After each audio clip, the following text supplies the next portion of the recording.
ప్రపంచంలోనే అత్యంత ఎత్తైన చినాబ్ రైల్వే వంతెనను ప్రధానమంత్రి నరేంద్ర మోదీ జాతికి అంకితం చేశారు. కశ్మీర్ అభివృద్ధి ఆపలేనిదని, ఎన్ని కుట్రలు జరిగినా పురోగతి కొనసాగుతుందని మోదీ స్పష్టం చేశారు. పహల్గామ్ ఉగ్రదాడి, ఆపరేషన్ సింధూర్లను ప్రస్తావిస్తూ ఉగ్రవాదులకు గట్టి గుణపాఠం చెప్పామని పేర్కొన్నారు. వివరాలు చూద్దాం.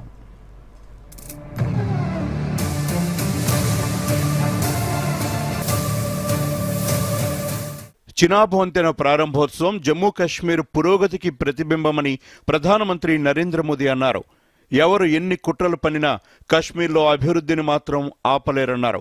పహల్గాం ఉగ్రదాడి తర్వాత తొలిసారి కశ్మీర్ లోయలో పర్యటించిన ప్రధానమంత్రి ప్రపంచంలోనే ఎత్తైన బ్రిడ్జిగా నిలిచిన చినాబ్ వంతెనను జాతికి అంకితం చేశారు.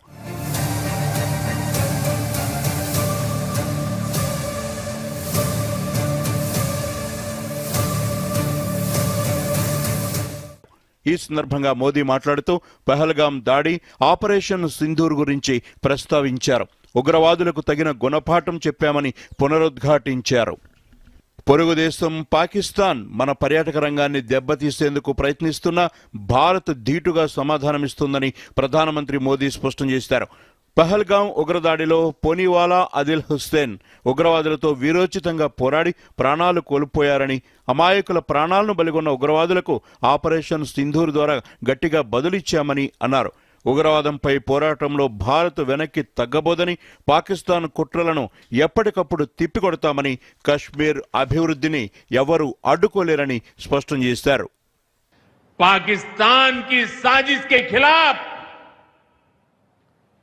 जिस प्रकार जम्मू कश्मीर के लोग उठ खड़े हुए हैं,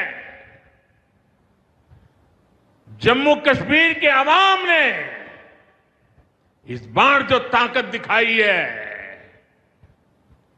ये सिर्फ पाकिस्तान नहीं, दुनिया भर की आतंकवादी मानसिकता को जम्मू कश्मीर के लोगों ने कड़ा संदेश दिया है.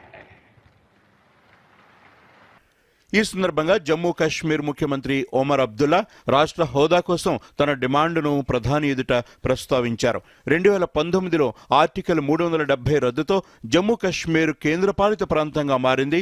గత ఏడాది ఎన్నికల్లో నేషనల్ కాన్ఫరెన్స్ కాంగ్రెస్ కూటమి విజయం సాధించడంతో ఒమర్ అబ్దుల్లా తొలి ముఖ్యమంత్రిగా బాధ్యతలు స్వీకరించారు. చినాబ్ నదిపై 359 మీటర్ల ఎత్తు, 1315 మీటర్ల పొడవుతో ఉక్కు, కాంక్రీటుతో నిర్మితమైన ఈ వంతెన భారత ఇంజనీరింగ్ నైపుణ్యానికి నిదర్శనం.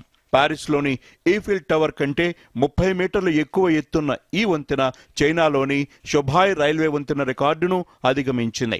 2003లో వాజ్పేయి ప్రభుత్వం ఆమోదించిన ఈ ప్రాజెక్టు 22 ఏళ్లలో పూర్తయింది. ఉధంపూర్, శ్రీనగర్, బారాముల్లా రైల్వే లింకులో భాగమైన ఈ వంతెన 43,780 కోట్ల రూపాయలతో నిర్మితమైంది. 272 కిలోమీటర్ల రైలు మార్గంలో 36 టన్నెళ్లు, 943 వంతెనలు కలిగి ఉంది. ఈ వంతెనతో కశ్మీర్ భారత రైల్వే నెట్వర్క్తో పూర్తిగా అనుసంధానమై కశ్మీర్ నుంచి కన్యాకుమారి వరకు రైలు ప్రయాణం వాస్తవ రూపం దాల్చింది.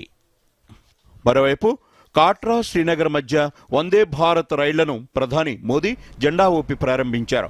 జూన్ 7 నుంచి 2 జతల రైళ్లు వారానికి 6 రోజులు బనిహాల్లో ఒక స్టాప్తో నడుస్తాయి. ఏసీ చైర్ కార్ టికెట్ ధర 660 రూపాయలు కాగా ఐఆర్సీటీసీలో ఇప్పటికే బుకింగ్లు సైతం ప్రారంభమయ్యాయి.